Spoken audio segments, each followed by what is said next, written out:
À toi, Benjamin.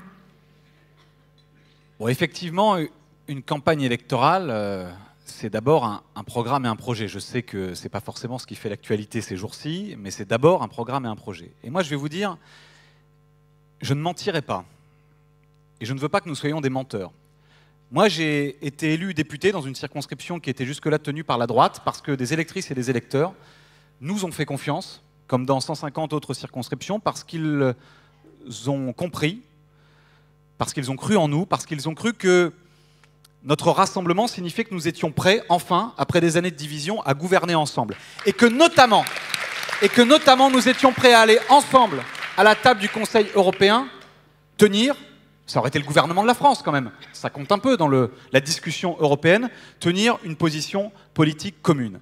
Alors, je n'irai pas leur expliquer demain que nous ne sommes pas capables d'être d'accord sur un projet sur la question européenne pour le Parlement européen, parce que dans ce cas-là, ça voudrait dire que je leur aurais menti en juin 2022.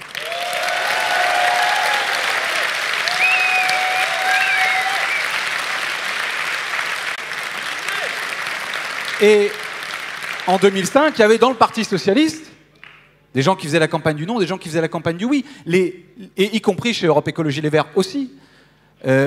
Donc la question européenne, elle nous a toujours fait... nous avons des nuances. Moi, je ne prétends pas que l'unité, c'est l'uniformité, que les coalitions sont des fusions.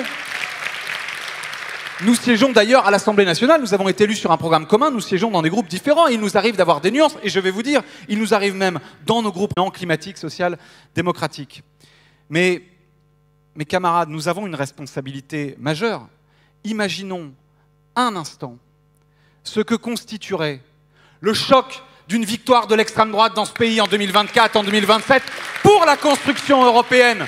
Qui peut croire que l'Europe sortirait indemne d'une Marine Le Pen à l'Élysée? Et qui peut croire que c'est sûr de l'emporter? Je ne sais même pas si un scénario ou un autre nous amène plus ou moins de sièges, tout simplement parce qu'une campagne électorale le dira, tout simplement parce que les électrices et les électeurs le diront. Mais je ne le dis ni dans un sens ni dans l'autre. Et donc je ne prends pas argument auprès de vous de ce que je crois, parce que ce n'est qu'une croyance. Moi je crois que si nous sommes unis, nous ferons bien plus que ce qui nous est promis aujourd'hui par les sondages. Mais je reconnais que c'est une croyance. Ce que je sais en revanche, c'est que quand le bloc néofasciste est uni et parle d'une voix claire avec des relais puissants dans les médias, quand le bloc macroniste est uni bon an mal an et parle d'une voix claire et puissante, nous ne pouvons pas leur offrir le luxe d'une cacophonie déficit public et du culte de l'austérité. Si nous voulons que demain dans ce pays on considère que l'école est un bien précieux qui doit échapper à la loi du marché, alors nous devons parler d'une voix forte, parce que sinon nous serons inaudibles. Nos électrices et nos électeurs attendent de nous que nous ne les méprisions pas.